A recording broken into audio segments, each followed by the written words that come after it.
Hello, everybody. Welcome. Welcome to our live stream coffee chat. Does anybody have a drink available? I have a black coffee. Yeah, good to see you all.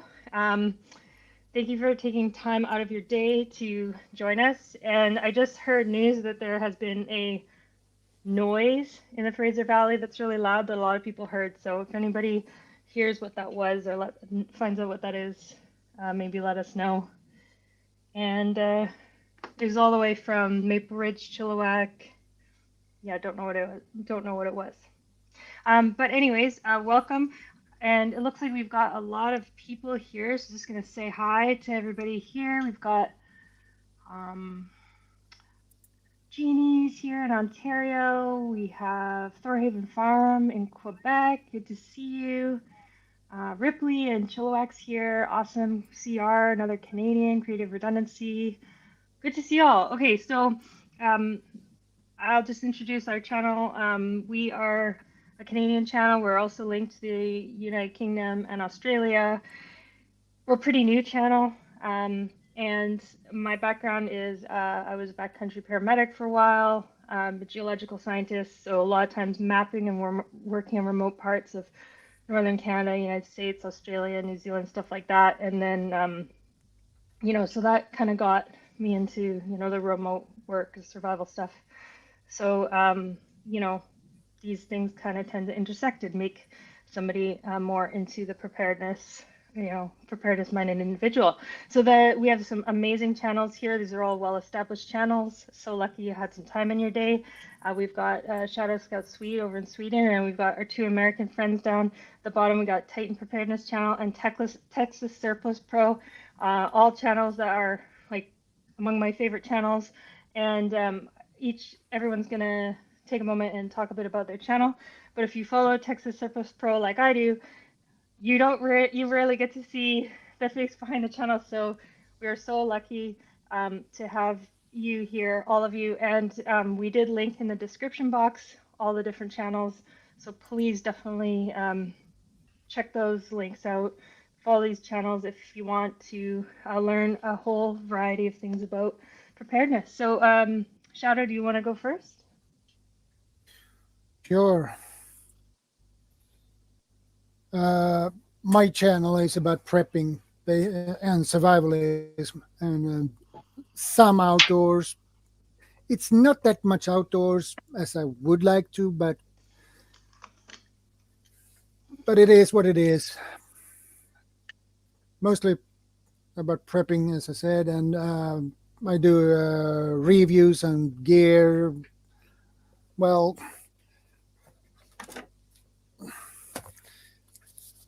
knives,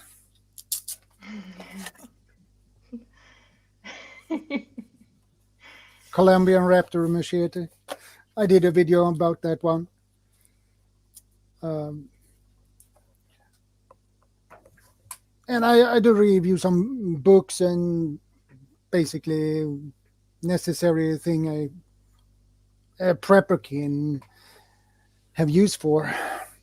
If it works for me, it might not work for you guys, but you can might get something out of it anyway. So, well, That's awesome.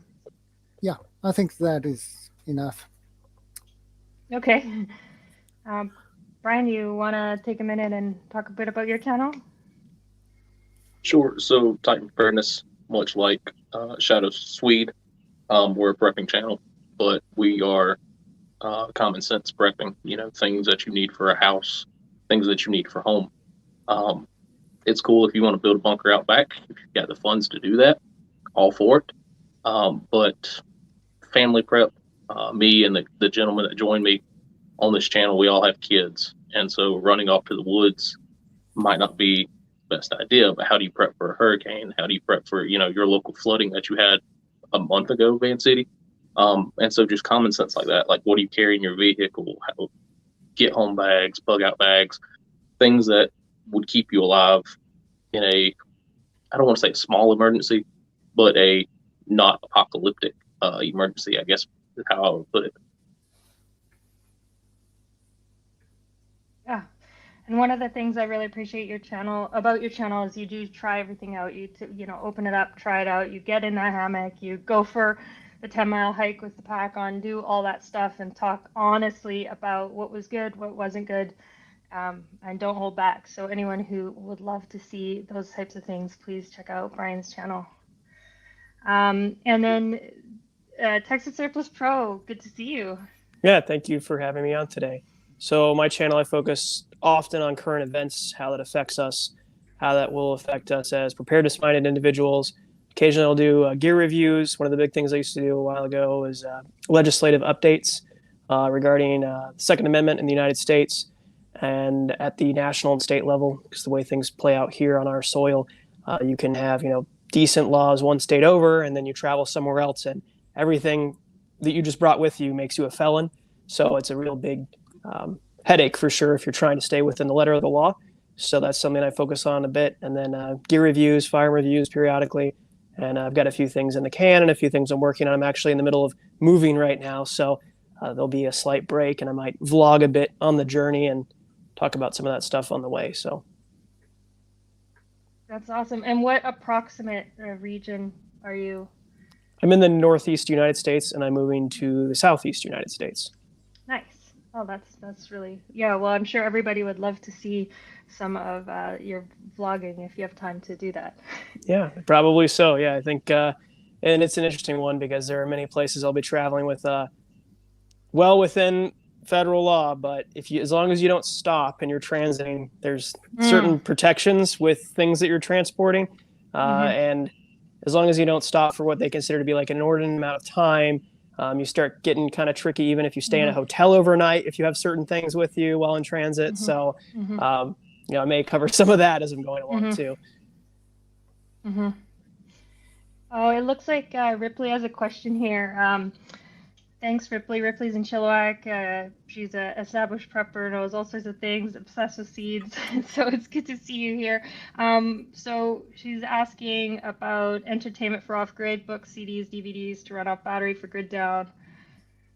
They run off battery. What do you do to entertain yourselves? So I'll just start quickly. When I used to work up north, it would be me and an assistant for literally for months in the backcountry. And sometimes we'd be stuck in a tent for like days and days, weathered out, and we would play crib. We would play crib championships for days and days and days. That never seemed to get old. I know a lot of people collect at the dollar store. You can get those crossword puzzles, which is another idea instead of books. How about any of you guys have a suggestion? I put down in the comments section just board games for the kids if we're at home. My son's gotten into like the kids version of Monopoly, and he's beat us on every single time. So that's been good.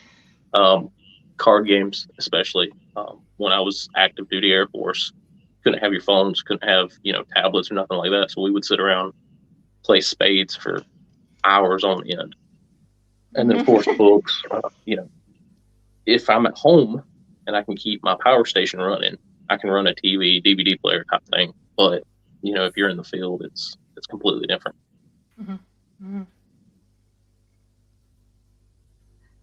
For me, it would be mostly books. I haven't jumped into like solar related power yet, which is something I would like to do within the next few months, especially with everything that's been going on. I do have a Honda generator, but I don't know that I would burn fuel to keep a DVD player running or something. It's just not high on my priority list. I'd want to charge radios or battery packs or things to keep communications running, but hard books for sure. Having an expansive library of just all kind of references that you can fall back on, because it's so nice to have platforms and things like YouTube, but if the grid is down, you're not going to be able to look up, well, how do I change a tire? How do I change oil? How do I do this? So there's a lot that's definitely worth having book-wise that, you can keep yourself entertained, even if it's reference manuals and things. It might be a little dry for some, but. Yeah, absolutely. Those are great ideas. How about you, Shadow? Any ideas? Well, a deck of cards, books, and besides, I live in an apartment, and it's hard to have a big generator on the balcony because I don't think the landlord would like that. So that is a problem there. So you need probably a smaller battery pack to recharge your laptop, your phone. But books works too. Mm-hmm. Mm-hmm. I did Book a about video. mushrooms. Mm-hmm. Nice. Yeah, well, survival books and things like that. You can read, and other books as well. It's good to have fantasy books as well. Just something that's a distraction too, right? Because I mean, we all Yeah. probably have a stack of Rawls novels, and those aren't always the most elating thing to read every day. Yeah. Yeah, absolutely. And we did a video recently. I went into Value Village. They had so many board games, so many books, and puzzles and stuff. I think it'd be great to have a box of things. It depends a little bit if there's kids or not involved. Doesn't really matter, but just stuff that no one's seen before, because you can buy it pretty inexpensive, and they've checked that they're complete, and then just having that put away, and then it's like a fresh thing to open, but it didn't cost too much. That was a good question. If anybody, we've got Thorhaven. Thorhaven's a great channel. Check it out. Lego models for the kids to work on with no power. Great idea. So yeah, that's awesome. And Creative Redundancy is also another great channel to check out if you haven't already. So there was a question that we were kind of going to talk about. And so if anybody has any questions, especially if you put it into capital letters, it'll help us see it. But the question, maybe I'll start by asking Brian, because you did work as an EMT quite a bit. I was wondering, are there some things that you wish more people knew with experience of things you'd seen at work on the medical side of things? And of course, all of us can contribute to that, to answering that question. The biggest thing is probably proper CPR. A lot of people take a CPR class, 10 years ago, 5 years ago at work, and they haven't done it since then. And basically, it's enough to pass the class. Proper CPR. The worst thing is we used to pull up on the scene for a cardiac arrest, and family members been doing CPR for 10, 15 minutes. You get to the patient, they're still cardiac arrest, and your first move, hands on chest, and you crack the ribs, and you're just like, it's depressing, because this guy's been doing everything he can do trying to get grandpa back or whatever it is, and then you crack those ribs the first 2 seconds you're there, and you're just like, you never tell them that they just wasted their time, but you're in your mind, you're just like, man, had you had a proper class, or had you been working side gig, right, volunteering local rescue squad, you would know hard and fast, but also deep enough to actually make it work and work properly. Other than that, just carry a good first aid kit. You don't have to carry a paramedic bag. I know here I can go on Amazon, or I can go down 20 miles away, and I can essentially get a paramedic bag, first in bag, aside from any drugs. And you've got IVs, and you've got trags, and you got this and that and the other that people don't know how to use, but they watched a YouTube video about it, so now they think they're experts. And it's like, stay within your realm, but be good in that realm. Just keep up keep studying, hop on your local rescue squads. That's the best way to get experience. What about y'all? Well, I've never had to actually administer CPR, luckily. However, and for those watching, if you weren't aware, if you aren't breaking ribs in the process of performing CPR, you're probably not doing it right, which is what Titan just kind of mentioned, where that difference between effective CPR and then unfortunately kind of wasting your time. So if you haven't taken a refresher class in a while, I was taking one probably about every 6 months for a period, just probably due to the work I was doing at the time. But yeah, having a baseline knowledge above the average population, even the number of people who know CPR, even know the Heimlich maneuver, is pretty limited. So I do find it amusing where a lot of guys will immediately run to like, oh, I need to get the blowout kit. And I'm like, why don't you learn how to like, do something basic first before we start plugging holes and stuff and playing with tourniquets. And that's great stuff to know, but let's utilize this stuff, like even just basic stop the bleed. I've seen some really bad head injuries where people just didn't know what to do. And you're just kind of like if they had just like, if there'd been some intervention faster, and that is kind of crummy when, because people just ignore a lot of those free resources. Like a lot of this you don't even have to pay for. So just find those local community groups, either through like a religious organization. They'll usually have an opportunity for that. Your local community center will typically put that kind of stuff on. So don't be intimidated by it. I would definitely recommend you go get that training now, especially before there's any potential shutdowns or anything again. Such a good point. And did I see on your channel maybe some discussion about, practice and getting things into muscle memory, or just, there might've been a comment or something on one of your... On mine? Yeah, just... I did make a video on like, tactical training, and if people are really switched on, I'm of the opinion you should probably get a bit more than even the basic level, and then keep playing with it and finding places. I don't know, not everybody has access to like national forest land where they can shoot depending on what country they live in or what state they live in, but you can usually find like some fairly decent ranges that will allow you to do holster work and things. So even applying that to the medical end of things, if you're not constantly using that stuff, it's a diminishing skill set. Even if you haven't done training with a tourniquet, let's say it's been months, maybe you went and took a good quality stop the bleed class. Well, if you haven't played with a tourniquet, one that you have relegated solely for training, don't use that as like the real go-to, because consider them like one and done. Definitely make sure that you are like continuing to keep that up, because otherwise, when push comes to shove, now you're running around not being effective and wasting time, and now you're waiting for the EMTs to get there and the paramedics to get there, when you could have at least triaged them to a decent level of care before you hand them off to the next level of professional.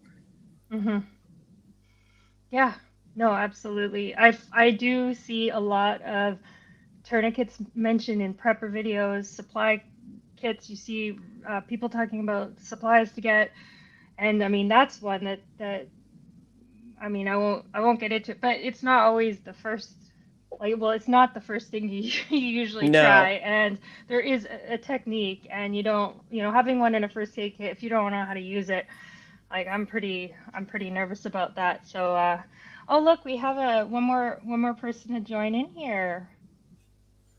Prepper Dawg. Hello. Good to see you. Good to see you guys. Yeah, good to see you again, Prepper Dawg. Hey, Shadows. I just wanted to give a shout out to Thor Haven Farm. Yeah, don't cheap out on tourniquets. There was a big lawsuit recently against a company that actually had a tourniquet on Amazon that was a direct copy of the cat tourniquets, and it was garbage. The Velcro would delaminate, and there were issues with the windlasses breaking. So they're okay for training purposes. Those run about $15, but if you're going to go buy tourniquets, spend the extra $15 and get a real one. Don't buy the cheap junk. Yeah, I think the good news was that company, as of right now, got shut down. But I mean, Chinese market, they're going to be back with a different name here a week, 2 weeks from now. Yes, they will. But, yeah, don't cheap out on it. So also make sure you know who you're buying that tourniquet from, because it might even be branded as if you're getting the real deal, and then you'll receive it. And if you know what you're looking at, you're going to be quite annoyed because you realize you just spent $30 on the not real one. So try and go like straight to the source, or places that are supplied by like North American Rescue directly, rather than going the Amazon route always.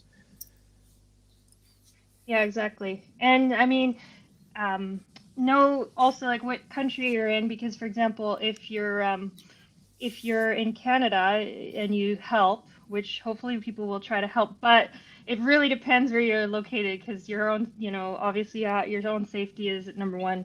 But if you do help, you're protected by the Good Samaritan Act. So you could pretty much do anything.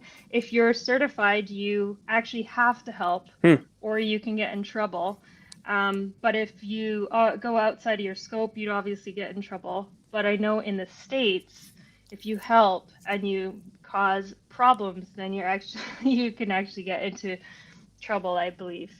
We do have good Samaritan laws here too, but yeah, there's always the chance, like you said, if you go beyond your scope, that you could certainly run into some problems. I do have a question for ShadowScoutSwede on that. Do you guys have a good Samaritan statute if you were to intervene in a medical emergency and deliver CPR or the Heimlich maneuver? Would you be covered? I need to mention this. I'm a member of a local civil defense association here, and I'm also a vice president. And we have something we call a volunteer resource group. That means the municipality can call us in if there is a major disaster, if their own resources not if they don't have enough resources to handle the situation, they call us in. And everyone who a member of the VRG group get a lot of training in basic first aid, CPR with and I know how to use a defibrillator, a portable one,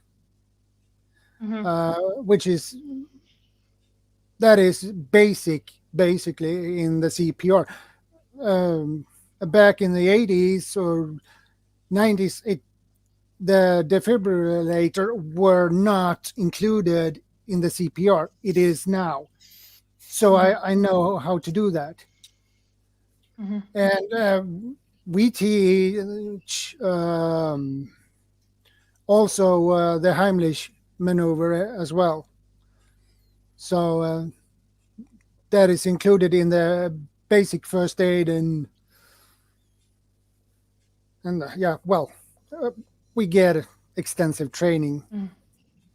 But I'm not an expert. I can't say I am an expert because I'm not.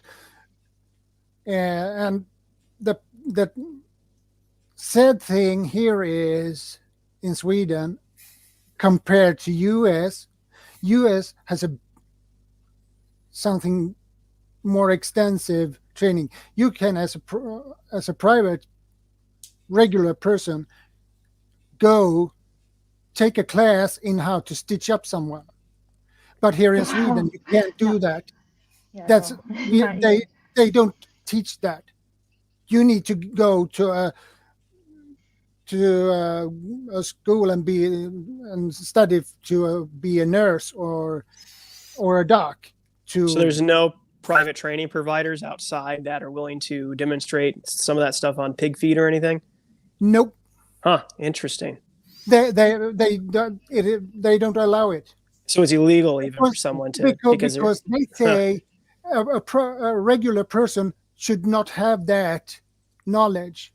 It's only for docs and nurses, which I think is a little bit sad, because US are more open on that area, and I would like to know how to stitch up someone or use staple someone, and I would like to learn more than just the basics, because it's the basics.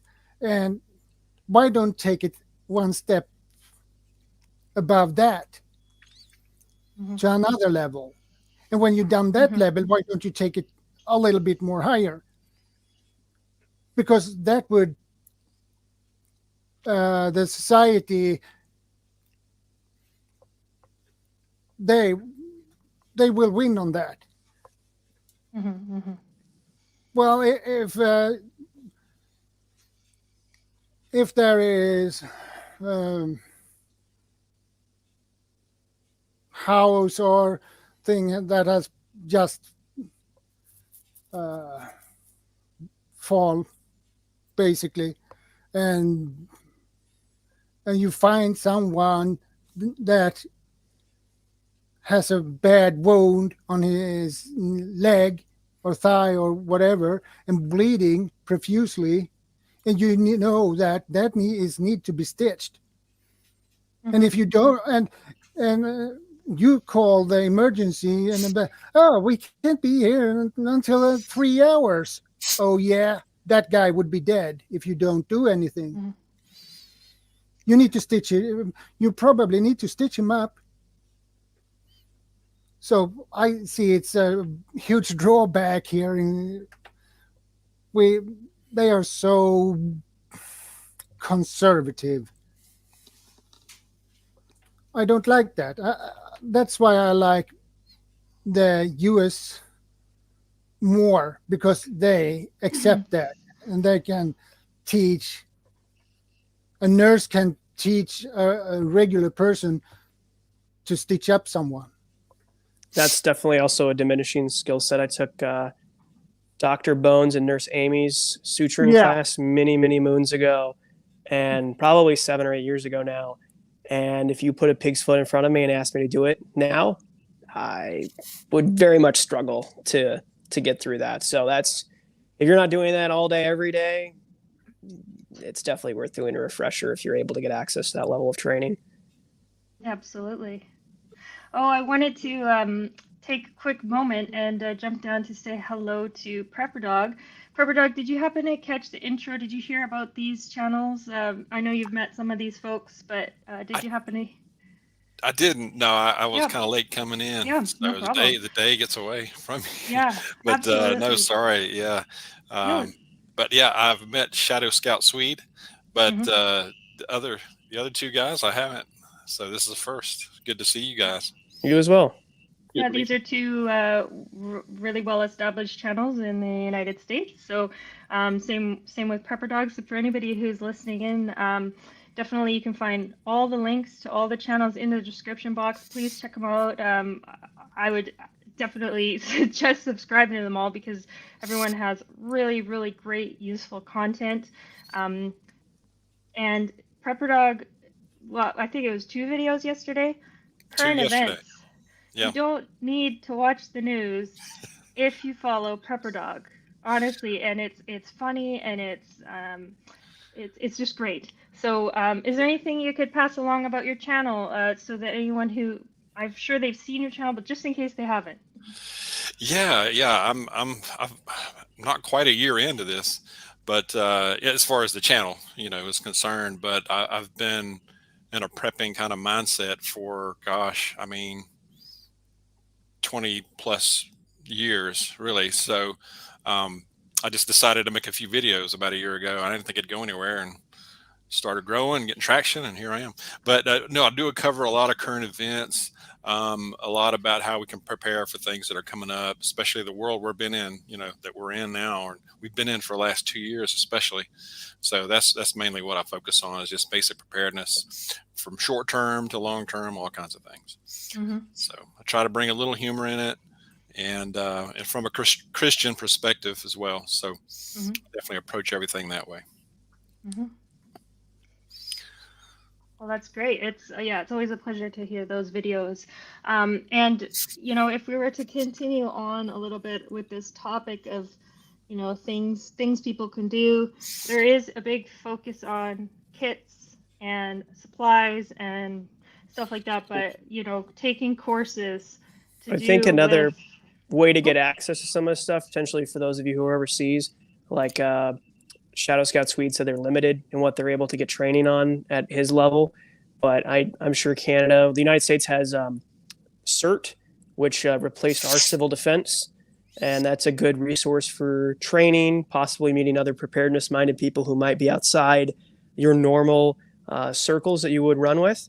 Mm-hmm. Same thing with most rural areas. The majority of the United States is actually serviced by volunteer fire departments.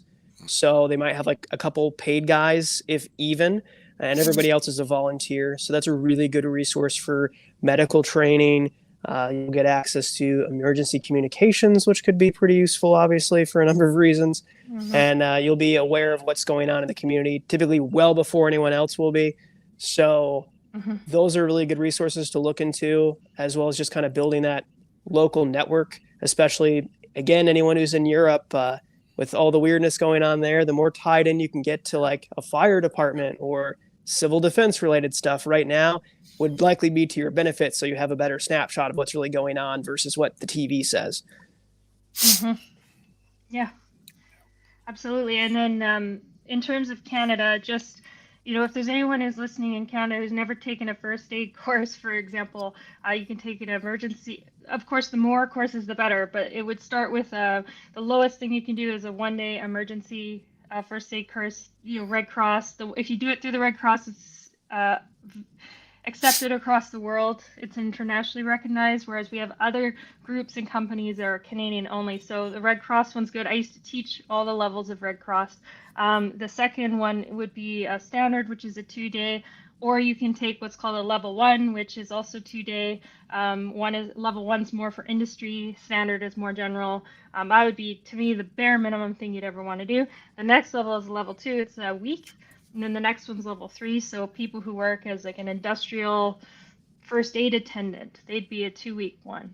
But the cool thing about the 2-week one, because I went, you can bridge it to become an emergency medical responder, which is the next level, which a lot of the fire people have. And then you can actually use your emergency medical responder to be the first portion of, the paramedic academy. And then from there, every level just increases. So really, you can start small, and then when time allows, build onto it. So you're actually building towards something as an option. So if anyone ever has any questions about that in Canada, you can email me, and I can just send you some links to check out courses, because I think there needs to be more emphasis on actually getting the skills to use the supplies that we have. Absolutely. Yeah. Yeah. Anyone want to add to that at all? This is a great topic, because I think from preparedness, as far as with all the videos and talk out there about preparedness in general, I don't think we talk enough about the medical or the being prepared for emergencies. Just anything like that. Any training is good. Even the 1-day thing, like you said, what I've done many times is the 1-day training that we do for work. But I would like to get something more intensive. That's if you ran into something to where you had to stitch somebody up or set a broken limb, or something more severe than just somebody with a little cut on the finger. But this is a great topic, though. And then there's so much. I know that one of the topics we've been talking about today is prevention, because of course, like if we're we're home, or we're locked down, or maybe that's the wrong term, but we're grid down is what I meant to say. Doing whatever we can to prevent those injuries. So there's a lot of stuff just happens to us, but there's so many things we can prevent. And one thing I've seen a lot from working as a geological scientist and as a backcountry paramedic is eye protection when breaking stuff.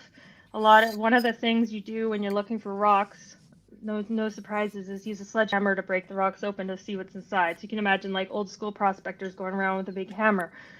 You wouldn't believe how many people just go like this over their eyes, or anything people are doing around their house, or and some people even mock it, like, oh, I have my nerdy safety glasses on.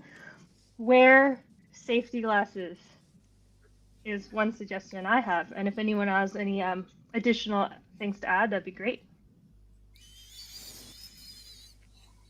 Safety glasses, gloves, mask, even for things around the home. Look, we've got the wild man. Wild man's here. The wild man's here. Man. How y'all doing? Welcome. Doing well. I'm not sure. TexasSurplusPro and Brian, have you met Arkwildman Survival yet? Oh, hello there. I have not. Nice to meet you. Wildman, will you tell us just a quick little bit about your channel? I'm of course very familiar, but just in case anyone isn't. I do a lot of like herbs and forage for mushrooms and make medicine out of wild plants and do all sorts of stuff on there. Yeah, it's a great channel. Definitely check it out. I think Harvey might have put a link. Thanks for doing that, Harvey. Yeah, Harvey's fast. I did cut off here for a sec, but I did want to mention, if you guys don't have copies of When There Is No Doctor and When There Is No Dentist, those are really affordable. You can get free PDFs online too. Like, those should be kind of a baseline that everyone has in their prepper library for sure. And it's unfortunate that those outside of the United States can't really get the next level of training, which if you ever thumb through, especially When There Is No Dentist, if you have any dental problems right now, go deal with that, because you really don't want to have to use that book.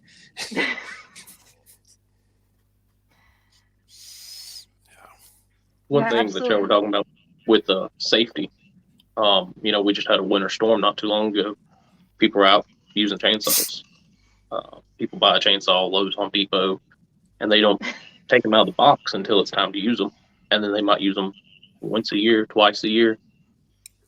I know how to use a chainsaw, but my buddy that does tree work every day, if he wants to use that chainsaw, I'm going to pass it off. I'll pick up limbs and, do the little kid work.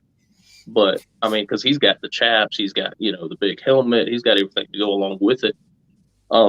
Just be careful when you do things, because like we were talking about with medical, if you don't do it often enough, if you don't do it enough times per week, per month, per year, you're going to forget those skills. And you get out there with a chainsaw running, 1,400 RPMs, it can quickly turn bad. And so I know safety is goofy, but wear the chaps if you got them, wear the hat if you got it, or the hard hat if you got it, glasses especially. I've got some splinters in my eyes before and went blind for 2 or 3 days because of chainsaws. So personal experience, yeah, wear that safety stuff. Looks goofy, but it can save you. It does look goofy. There's a reason though why the military wears eye protection all the time, doing everything. Even you'll see pictures of guys in like Army basic training to this day. They've mandated this for years now, where you have to wear your eye protection all the time while in basic training, all the time, because eye injuries are such a problem. So I just wanted to echo that's very serious. Right now, there's with my name Surplus, I do collect and trade and buy, sell, and all that. So there are plenty of really good deals on really high quality eye protection right now, like $15, $20 for what were $80 ballistic eyeglasses. So there's kind of no excuse. Like go get several pairs. Yep. No, and it seems, I don't know what it is. It's often like I would say like the new graduates and stuff don't want to wear safety glasses. A lot of when we would do mapping, you're given a drop-off point and a pickup point, and nobody cares what's in between those two. Like there could be bushes, there could be a lake, it doesn't matter. It could be a mountain. Obviously try to plan around that. But so we would often wear glasses just even when we're bushwhacking, because I know somebody who had a bush fling back into their eye, and they have like major problems going on in the future with that eye. And it was just or if you're riding around on a vehicle, ones that have roll bars, and then the branch gets pulled back and then it goes in and smacks you in the face. So let's normalize safety gear. Yeah, it might be the least cool part of all this. Everybody wants to go right to the tactical vest and the body armor, but the idea of discussing eye protection, whoa. Yeah. Yeah, we should make a collaborative video, which is on eye protection. Yeah, the nerdy things to prep with, the high vis, because a lot of also that's the thing. Camo's a big thing. I have some camo stuff, but if you actually want to get found, you want to have some high vis somewhere. Yes. Maybe tuck it away and then put it on if you actually need it. Probably a lot more likely you're going to end up lost in the woods than needing to bug out into the woods, unfortunately. So, well, good and bad, right? But yeah, we could make I envisioned a kind of a funny video of kind of putting cool aside and the big glasses. Some other ideas. I had just written down a few ideas. Always park within reason, but park pointing out from wherever you are, whenever you park. Because people are always talking these days about keeping a full gas tank or fuel tank, but also, wherever your destination is, wherever you're stopping, if you have the opportunity to park your vehicle pointing to exit, do it.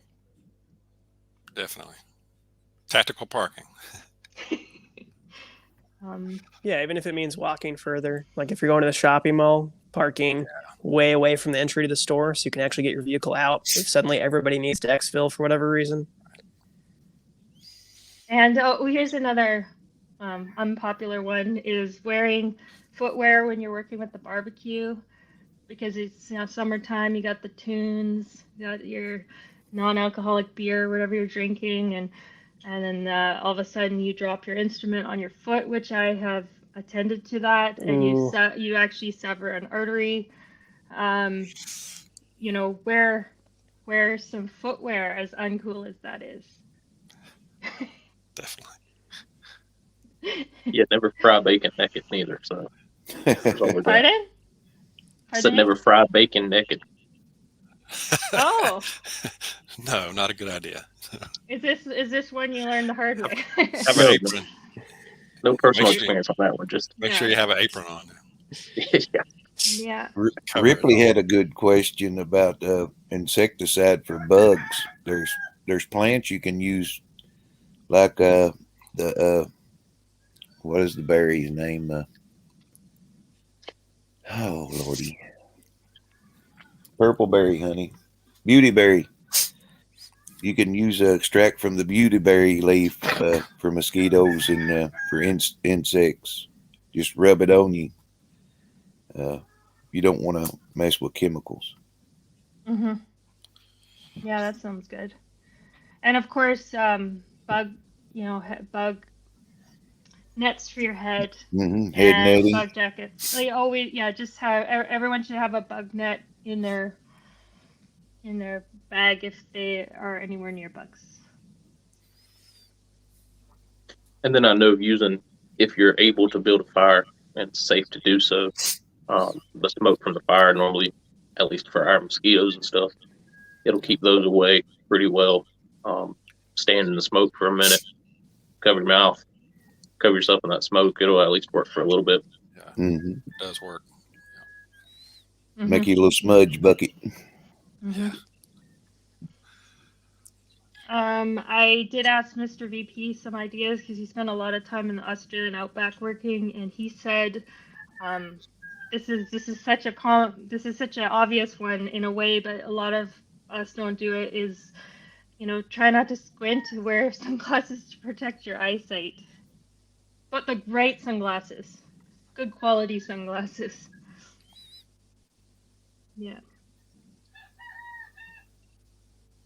Do we hear your roosters again, Wild Man? They're always a crowing.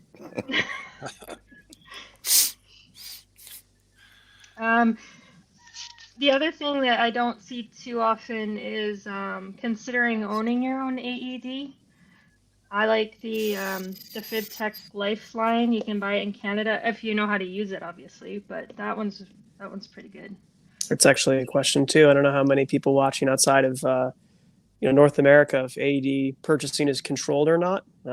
I've played around with a couple different models, like the heart. What is it? The Heart Start. That'll actually. I like the ones that'll talk you through the whole thing. That's super nice for anyone. But yeah, I think having one around the house would definitely be a good next level prep, especially if you have kids or anyone that might be prone to cardiac problems. You should definitely have one in your house because they're not, like, in the scheme of things, it might be a little expensive up front, but on the back end, if you end up needing it, I mean, it's priceless. So there's two things I noticed in Canada for buying them. You have a choice of price, so there's they're all good, but there's less expensive ones, more expensive ones, and you either pay less and then have to replace the battery more often, right? Or for example, with the FibTech Lifeline, not sponsored, you buy it, it's expensive, but the battery lasts about 5 years. Not sponsored yet. Yeah, no, it's okay. And then they email you and you take it in for servicing. So they service it and then they make sure all the latest protocols are in there. So it does talk people through it. And then you may have to replace your pads. So of course, we all know this, but there's adult pads and children's pads. So you can make do with adult pads for kids, but you can have it serviced, have the right pads for everybody, and stuff like that. And then you also have a contact if it's doing anything weird, because sometimes they'll have a little flashing light, and then the flashing light stops flashing, and you're like, oh my god, it's not working anymore. It's not gonna work. But no, it's a different battery that feeds that light, so that light just needs a new battery and you're good to go. So you can have someone to talk to about those things. They support you through owning the product. So yeah, Work on that discount code for us. yeah. And hey, does anybody have any ideas about ways, your opinion on being stress tested or testing yourself for stressful situations? And if you don't have any sort of job that requires being exposed to stressful things, like for example, Mr. VP does a lot of flying, so sometimes he's training regularly to be used to different scenarios, but sometimes a person who maybe works in an office, there can be stress, but things they can do in their life to be used to adverse situations. Does anyone have any ideas? I know, I have an idea. Brian, how about your hikes where you take all of your gear and you do your hikes? Yeah, so that is one example of a stress test. We call it Titan 10 Mile Challenge. Strap your pack on, go for a 10-mile hike, and then just go through what worked, what didn't work, because we've seen these packs that are 80, 90, 100 pounds. You can't carry it to the mailbox, let alone if you actually had to evacuate and carry it 10, 15, 20 miles. You wouldn't be able to do it. And there's a lot of people online that, oh man, dude, I can do it, what have you. And that's the biggest question for us is, like, my bag is maximum 30 pounds, maybe 32 pounds with water. And I can say, okay, yes, I carry a heavy load, but I know I can actually carry. I can reduce some stuff if needed to. But as of right now, as of this condition, I'm good. And we've hiked up mountains, essentially, a couple 1,000-foot of elevation change in a couple miles. And that way it's really stress testing to show if we can hike up this mountain, road marching a flat line ain't no problem.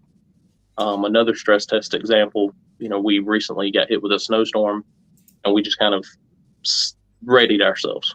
Nothing happened at my house, luckily, but we had everything in place. One way to test your home is a weekend, you, your wife, your husband have off, flip the power for a week and say, okay, what are we going to do to get water? What are we going to do to cook? What are we going to do for lighting?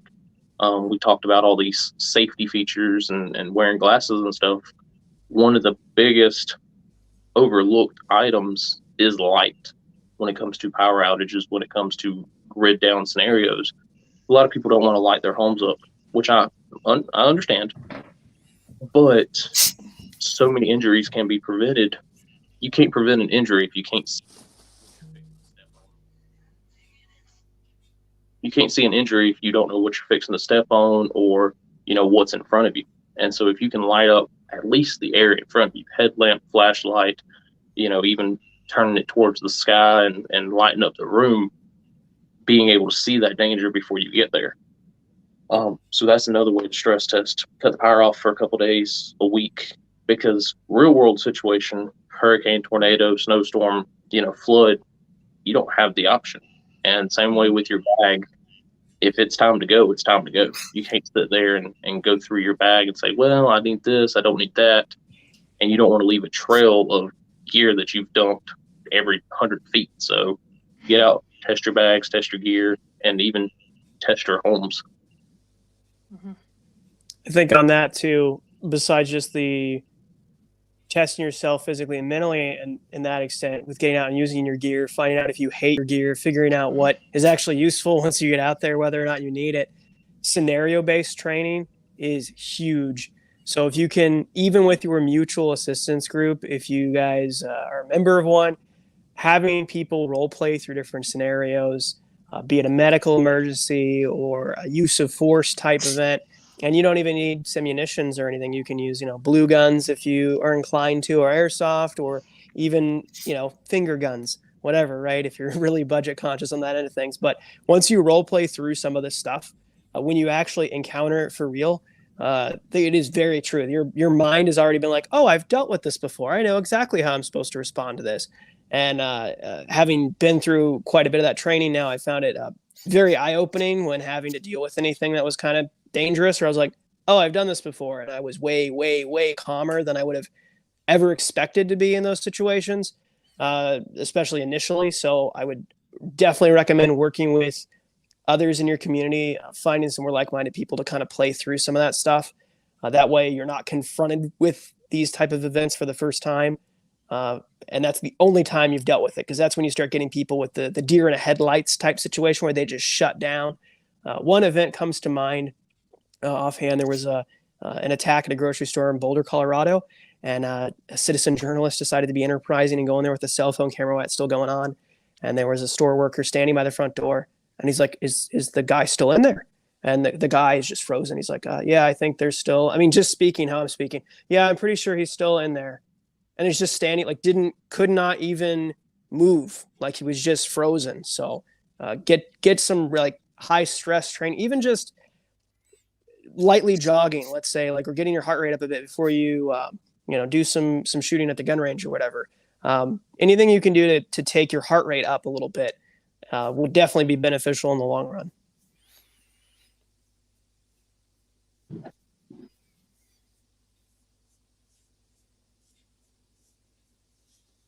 You're muted, Vancity. Sorry, I said those were really great points. I was so engaged listening to them that I muted myself and didn't turn it back on. Wildman, do you want to add anything to that? I know you're doing these things on a day-to-day basis. So you're living all of these things that people practice for. But is there anything you want to add? Well, you could tell a stress test pretty good if you can carry a buck down the mountain for about a mile with your gun too.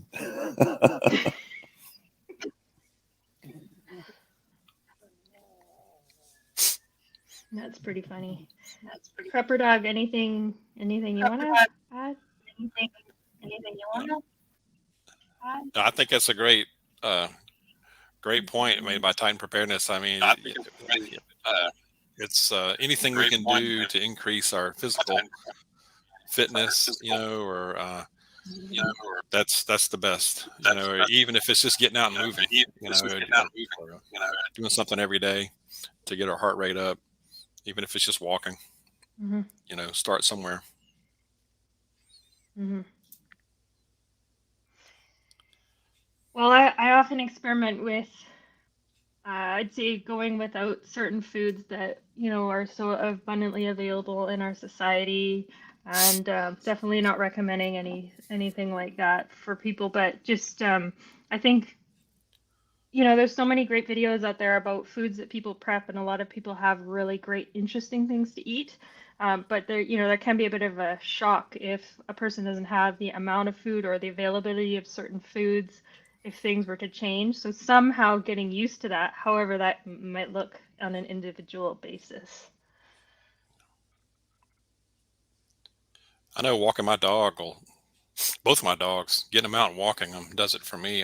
That gets me out every day, and I do a couple of rounds around this neighborhood. They're not walking slow, so they force me to walk quickly. I keep it up with them more, really. So it's almost like a jog, keeping up with them. So that helps me, and that it's in a routine that we get in. So find a routine, do it at the same time every day. That's the best way to do it. Mm-hmm. Yeah, that sounds good. I Well, was just gonna. Oh, sorry. Go ahead. getting out, walking your dog, just walking your neighborhood, knowing who's around you, what's around you. Exactly. Just you always meet your neighbors. Always go say hey. But just getting out and seeing, maybe there's a creek, maybe there's an old apple field out there, within a mile or so radius. And that way you can get out there and you can know, okay, this is where I'm getting water at if the water stops, or this is where a food source is. Wild edibles, knowing what's out there and where to find it. You're not going to find it from your couch, but getting out, walking your dog gives you an excuse to be out there, and you don't look suspicious when you're walking the neighborhood. It's a solid way to do an area study. Be a lot weirder if it was just you, but yeah, your dog's a really good excuse for that. Yep. Yeah, absolutely. Yeah. You can learn a good bit just walking out there. You can really you see a lot and more than you expect. Sure. It can be kind of funny, but yeah, that's a good point about the neighbors too. Is it's good to see them and have some kind of conversation, because you never know when you're going to need somebody. Definitely good to be on a first name basis with all your neighbors, because again, back to that idea of a mutual assistance group, it's not typically like you all live right next to each other. So more than likely, if something happens, your new mutual assistance group is going to be the guy next door who doesn't mow his lawn frequently. Like you're going to have to maybe occasionally lets his dog, take a dump on your driveway. You're not thrilled about it, but he may be your new best friend. Mm-hmm. That's right. Yeah, absolutely. I was just going to take a moment and say hi to a couple people here in our chat. Some really great folks. Ripley is here, who I've been trying to convince to start a channel because she's extremely knowledgeable, and we just gotta get her over the hump and get that channel going. Hey Harvey, how's it going? And Thorhaven Farm is here, Northern Quebec channel. Definitely check it out. Great channel. Gary up in Northwest BC. How's the weather up there, Gary?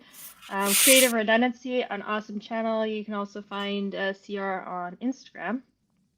Jeannie's here. We've been talking a lot about her garden inside her house that she started. So that's really interesting. Hope that's going well. And let's see, Double D Homestead is a really great channel to definitely check out. Lewis is here. How's it going?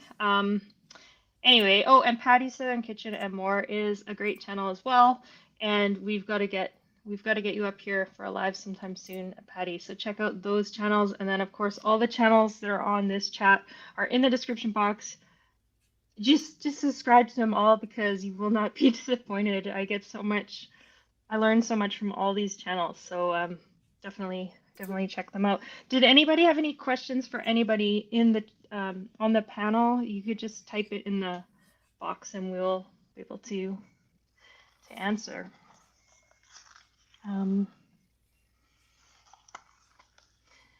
Shadow, do you have any ideas about this stress testing and how to be prepared?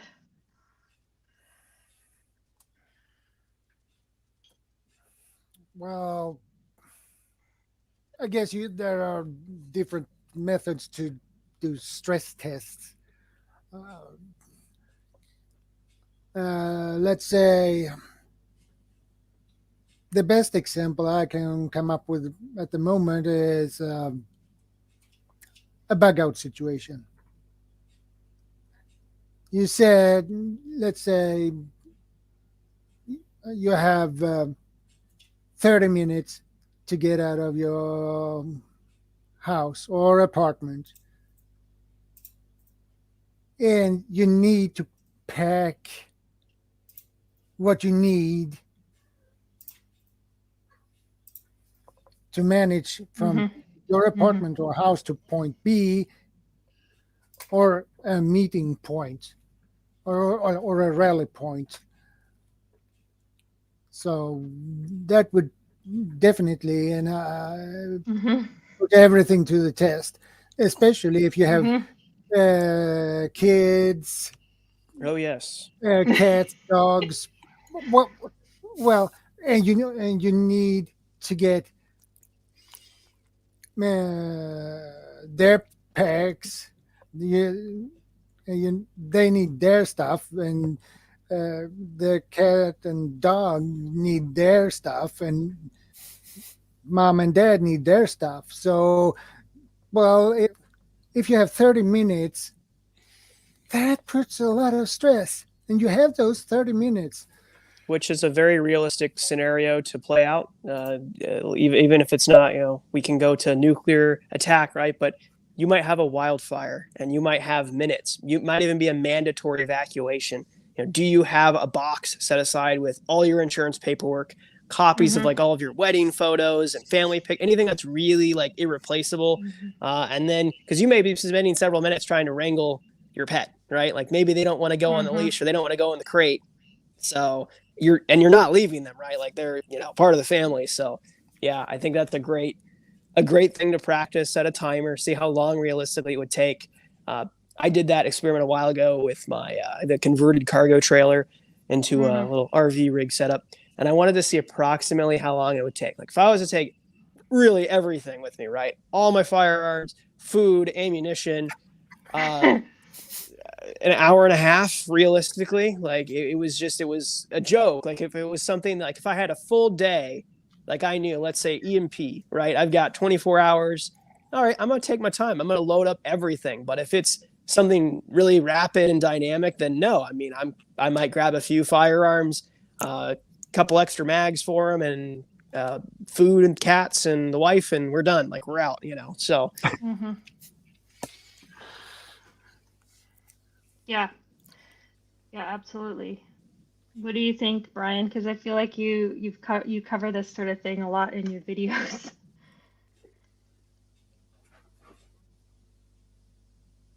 Can you hear me?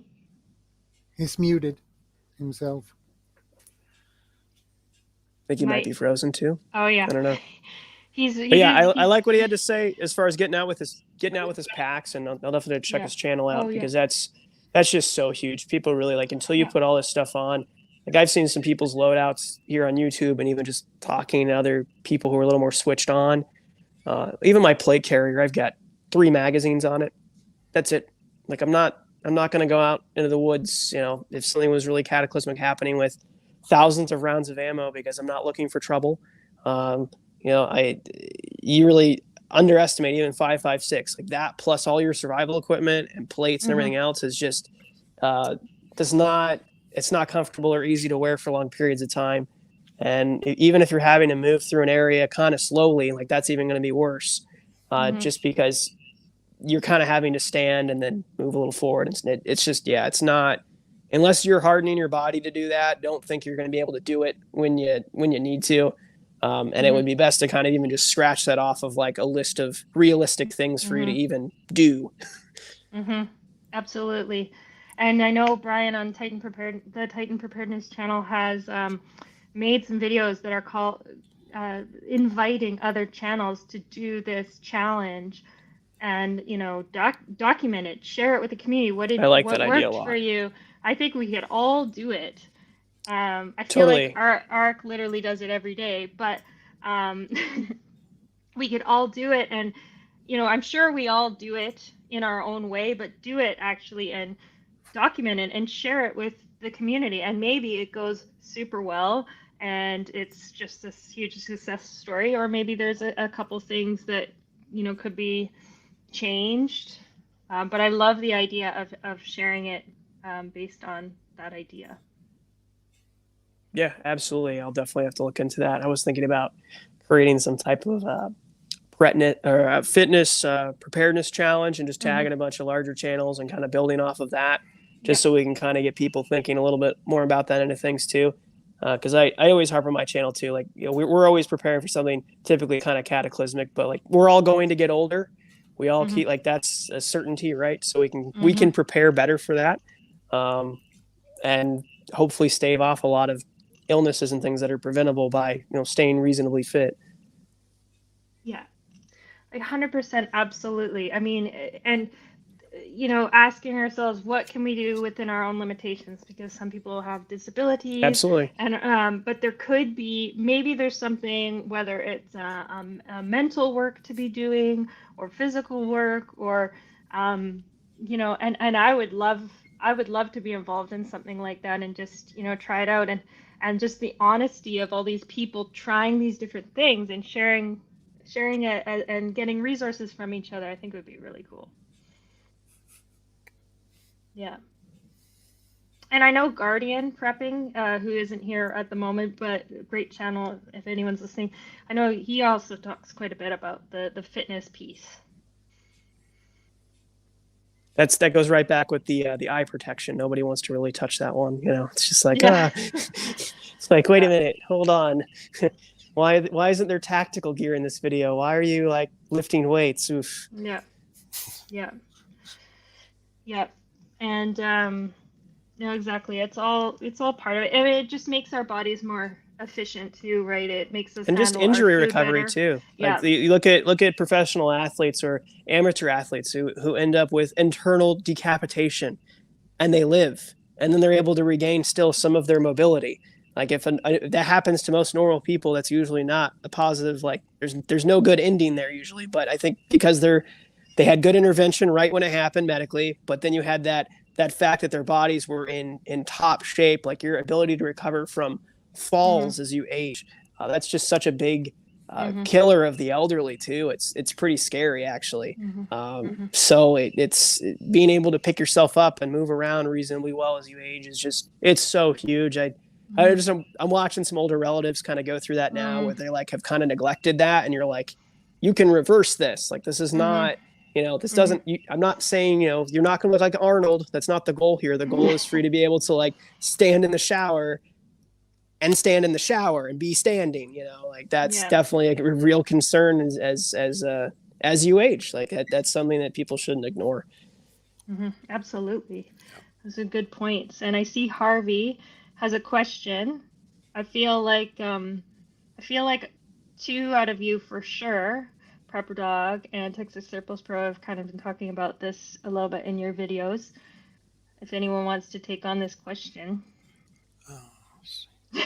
Or maybe you don't want to, and that's fine too. Yeah, I haven't seen that particular video. Yeah, go ahead. You can start.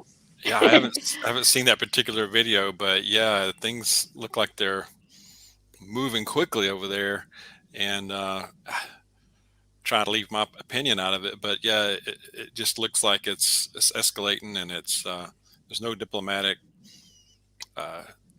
progress going on at all. And when I heard where they said the embassies are being evacuated, that's not a good sign. That's usually, what that means typically. And I think today they said that we have a lot more troops on alert as far as the United States, and we're thinking about sending more. He wrote up orders to send in more earlier today. Not a good situation. So I don't know if you've covered, so a lot of people aren't aware that we have army bases in Romania. Yep. So we do have forces there already. What I thought was interesting this morning was the revelation, and I don't know if the Russians normally keep a battle group in Moldova, but there is one now, at least one. So that is certainly interesting. I think if anything, if we put boots on the ground, more than likely it'll be in Poland, and then additional resources to Romania. I don't know. I don't know that we will go into the Ukraine. I don't see it. And I don't think the Poles are going to get too involved with Ukraine either, just because of where the Russians have positioned troops in Belarus. So I think it's going to be quite interesting. There's a lot of anti-aircraft capability that the Russians has been long established since this conflict has been going on for years. And we all just it dropped out of the news cycle.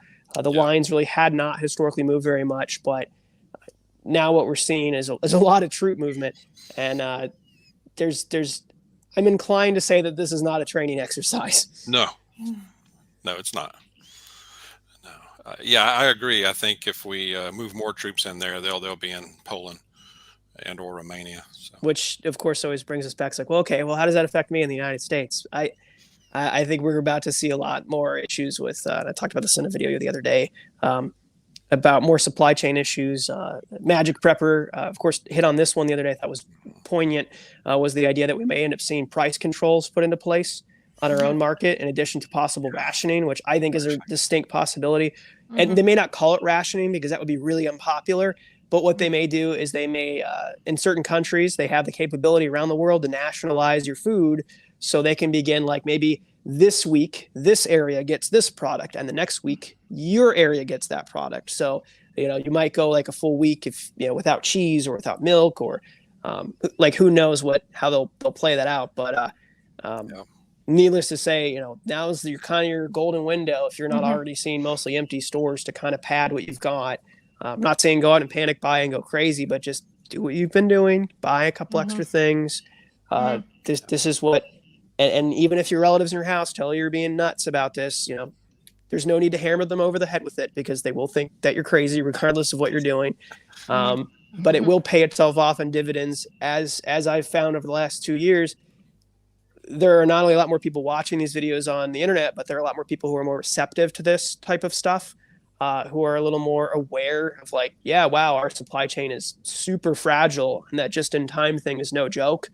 So definitely keep your eye on this, because I think with the humanitarian problems we're going to see over there, I think you may see a lot of stuff that might be diverted or not make it to our shores.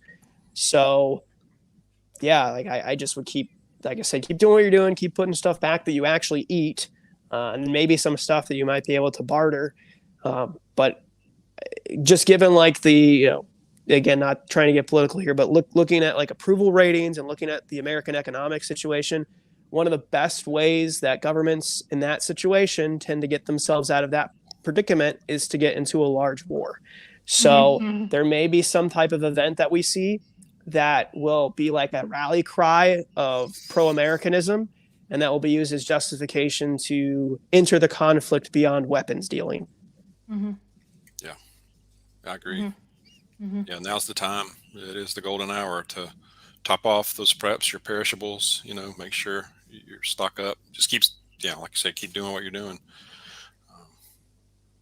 And last time the price control thing happened right afterwards, things got way more expensive, right? So, and also with inflation, if we buy a little bit extra now, even if we don't need it, we're hedging against inflation, because our dollar is going to buy less as time goes on if things keep going the way they're going. And the other thing is we have been talking to quite a few people who don't grow anything, which is something that's like a plan for this year, is to grow something. It's small, but some little, microgreens or arugula or spinach or something and just a little bit. I also talked a lot about our kale plants, because we had way too much kale. 2 kale plants was enough to keep this family having fresh greens every day, and they just go and go and go. So if anyone happens to be listening and they're new to gardening and they want to produce some food, it's possible. If you're in a mobile home, an apartment, a house, an acreage, whatever size that is, there is a way. And so you can also email the community, and we can different people could direct you to different videos on different channels to get started. And if you're really in a bind, for example, if finance bind, and you have a safe address, we collect our seeds here. We have heirloom seeds that we can mail you with, that of no cost, just to kind of help get you started on some easy stuff. So there's ways. So let's just little baby steps if it's just getting into that, or a lot of people have animals. I mean, Ark, you've got all sorts of stuff going on down where you are, right? Oh yeah, my son's got cows here. He's 16, and starting up him a little herd, and we got goats and pigs and chickens, and I think we're down to 1 rabbit though. Yeah. Just down to 1 rabbit. That's funny. So that would be my goal within the next, hopefully, 6 months. We'll see where I'm at. But yeah, if you can have livestock and you have the room to do it, would be a good time to maybe at least start with chickens and maybe quail and go from there. So I don't know about you guys, but I've seen major issues with not only just poultry like meat, but eggs are also pretty thin up here. So oh yeah, most I'm finding, okay, so I'm really interested in what's happening in the stores. Not just because we're actually quite well prepped. We do some deliveries for families, so we're often in a lot more stores than your average person might be in. So like all the time, and different budget stores. So we're in these stores, and I love watching all the videos about what people are seeing in their stores. There's so many great channels that show that. But I would say our stores here on southwestern British Columbia are some of the most sparse stores I see in the videos. Like, it's really sparse, especially Walmart. And it's not so much that I'm worried that we can't find honey or we can't find ketchup, but it's an indicator of a bigger problem. And so keeping an eye on those things and sharing that information is pretty important, I think. Yeah. Yeah, no, totally. I think that stuff's, I'm always kind of consuming that content as well. Just giving us a snapshot of, depending on where your distribution hub is based out of and what it covers. And I think Canada seems to be in a similar, maybe a little bit worse spot with the whole trucker situation, not being able to go back and forth now or very shortly. That's going to cause some problems for you guys, and especially border areas in the United States, same thing. But there's certain areas I noticed when I was down south a couple months ago, there was a potato shortage, which is really odd too, because I was around Georgia and Florida produces a lot of potatoes for people who aren't aware. There's a big Frito-Lay facility down there. Tons and tons of potatoes are produced in Florida, and you couldn't get hash browns in most places. It was odd. But that was partly because they were sourcing their potatoes from another part of the United States where they couldn't get it, potentially even. So supply chains for a lot of major companies are just absolutely hammered. And something I also mentioned recently too, and again, look at your budget. Don't go out and spend tons of money you don't have. Like, if you've got other things you need to take care of, please do that first. But there's a reason why a lot of preparedness channels have been talking about price increases, because I've seen that with my own eyes on the back end of a retail operation. Knives, boots, clothing, some stuff in a few months is up like 20-30%, and we haven't even hit really this year's new pricing on some things yet. So your dollar really is not going to go very far shortly. So like, if there's a couple like small things, or maybe a couple big toy purchases you want to make, you may want to consider prioritizing that if you have the means to do it. Absolutely. Not financial advice, but No. seriously, it's pretty alarming when you have to like check the invoice and you're like, whoa, this went up. And then you're going over and you're retagging everything that's on the shelf already, because otherwise you won't be able to order more product. And stuff is just, the back ordered problem is not a joke. Like, you'll get suppliers who will send you a list. Maybe they have a catalog of 100 items, and they're like, well, here's the 20 things we can actually get you, and not in large quantities. Like, you can order 3 of this and 1 of this and 6 of these. Absolutely. And you're getting less too. You're paying more and getting less. Yes. So you got the shrinkflation going too. So that's a double whammy, and it's frustrating. And it's sometimes you won't hardly even notice it. You have to really look, but So, but the prices will just keep going up. And if things get hot over there in Europe, they're really, and I think you guys are right. I think they would probably try to freeze or prices, and then they'd call it something besides rationing. Like you said, I agree there. Limits. They already have limits on some things. Right. The stores may impose it themselves without even government intervention. We've already seen that. That's easy enough for them to say, nope, limit 1 per customer per visit. Yeah, absolutely.